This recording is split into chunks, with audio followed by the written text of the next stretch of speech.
ಕವಿತಾ, ಕವಿತಾ, ಇದಕ್ಕೆ ಇಲ್ಲಿ ಕೂತಿರಿ ಒಳಗಡೆಗೆ ಬರ್ದಂತೆ? ನ್ಯೂ ಇಯರ್ಗೆ ಏನು ಪ್ಲಾನಿಂಗ್ ಮಾಡದ ಅಂತ ಕೇಳಬೇಕಾಗಿತ್ತು, ಅದಕ್ಕೆ ಬಂದೆ. ನಂದು ಏನೂ ಇಲ್ವೇ, ನೀನೇ ಹೇಳು ಏನು ಮಾಡದ ಅಂತ. ನಾನೇನೇ ಹೇಳಲಿ, ನೀನು ಹೇಳ್ಬೇಕಲ್ವಾ, ಹಿಂಗಲ್ಲ ಈ ಥರ ಮಾಡೋಣ ಅಂತ. ಜೈ ಆಂಟಿನೂ ಬರ್ತಾಯ್ತಾ, ಇರು ಆಂಟಿನೇ ಕೇಳದ ಅವ್ರ ಸ್ಕೂಲ್ ಟೈಮಲ್ಲೆಲ್ಲ ಯಾವ ಥರ ಸೆಲೆಬ್ರೇಟ್ ಮಾಡ್ತಿದ್ರು ಅಂತ. ಏನ್ರವ ಇಬ್ರು ಕುತ್ಕೊಂಡು ಈಚೆಲಿ ಭಾರಿ ಮೀಟಿಂಗ್ ಮಾಡ್ತಾ ಇದ್ದೀರಲ್ಲ. ನಿಮ್ಮ ಹೆಸರು ನಮ್ಮ ಮಾತು.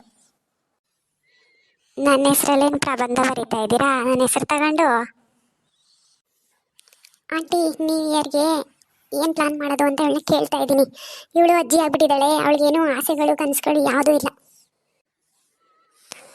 ನ್ಯೂ ಇಯರ್ಗೆ ಹೊಸ ಬಟ್ಟೆ ಹಾಕೊಳ್ಳಿ, ಕೇಕ್ ಕಟ್ ಮಾಡಿ, ಯಾರಾದರೂ ಫ್ರೆಂಡ್ಸ್ಗಳು ಇನ್ನೂ ತುಂಬ ಜನ ಇದ್ದರೆ ಅವ್ರನ್ನೂ ಕರೆಸಿ. ಹೊಸ ವರ್ಷದ ದಿನ ಖುಷಿಯಾಗಿರಿ, ವರ್ಷ ಪೂರ್ತಿ ಖುಷಿಯಾಗಿರಲಿ ಅಷ್ಟೇ. ಅದಕ್ಕಿಂತ ಇನ್ನೇನು ಸೆಲೆಬ್ರೇಟ್ ಮಾಡ್ತೀರಿ? ಆಂಟಿ, ನಿಮ್ಮ ಸ್ಕೂಲ್ ಟೈಮಲ್ಲೆಲ್ಲ ಹೇಗೆ ಸೆಲೆಬ್ರೇಟ್ ಮಾಡ್ಕೊತಾ ಇದ್ರಿ ನೀವು ಹೊಸ ವರ್ಷನ?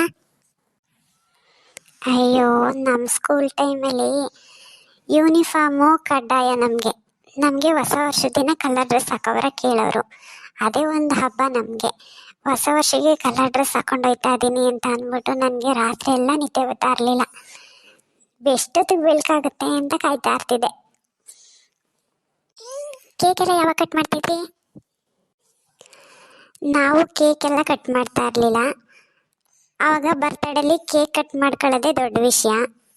ಹೊಸ ವರ್ಷಕ್ಕೆ ಕೇಕ್ ಕಟ್ ಮಾಡ್ತಾ ಇರಲಿಲ್ಲ. 50 ಪೈಸೆಗೆ ಒಂದು ಗ್ರೀಟಿಂಗ್ಸ್ ಕಾರ್ಡ್ ಬರೋವು, ಫಿಲಮ್ ಹೀರೋಯಿನು ಹೀರೋಗಳವರು.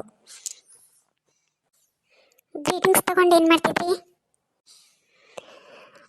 ಆವಾಗ ಟಾಪ್ ನಟಿಯರ್ದು ನಮಗೆ ಯಾವ ಹೀರೋಯಿನ್ ಇಷ್ಟನೋ ಆ ಹೀರೋಯಿನ್ದು ಗ್ರೀಟಿಂಗ್ಸ್ ಕಾರ್ಡ್ ತಗೊಳ್ಳೋವು. ಆಗ ಇಂಥ ಫ್ರೆಂಡ್ಸ್ಗೆ ಇಂಥ ಗ್ರೀಟಿಂಗ್ಸ್ ಕಾರ್ಡ್ ಕೊಡಬೇಕು ಅಂತ ಮೊದಲೇ ನೈಟೆಲ್ಲ ಪ್ಲಾನಿಂಗ್ ಮಾಡ್ಕೊಂಡಿರ್ತಾ ಇದ್ದೆ. ಆಗ ಗ್ರೀಟಿಂಗ್ಸು ಒಂದು ಶೀಟ್ ಪೂರ್ತಿ ತೊಗೊಂಡ್ಬಿಡೋದು, ಫುಲ್ ಶೆಟ್ ತಗೊಂಡು ಅದರಿಂದ ಹೆಂಗೂ ಬರೆಯೋದಕ್ಕೆ ಜಾಗ ಇರ್ತಿತ್ತು. ಆಗ ಅದರಲ್ಲಿ ಕವನ ಬರೆದು ಹೊಸ ವರ್ಷ ಶುಭಾಶಯಗಳು ತಿಳಿಸಿ ಅವರಿಗೆ ಒಂದೊಂದು ಗ್ರೀಟಿಂಗ್ಸ್ ಕಾರ್ಡ್ ಕೊಡ್ತಾ ಇದ್ದಿದ್ದು. ಈ ಥರ ನಮ್ಮ ಹೊಸ ವರ್ಷ ಶುರುವಾಗ್ತಿದ್ದಿದ್ದು.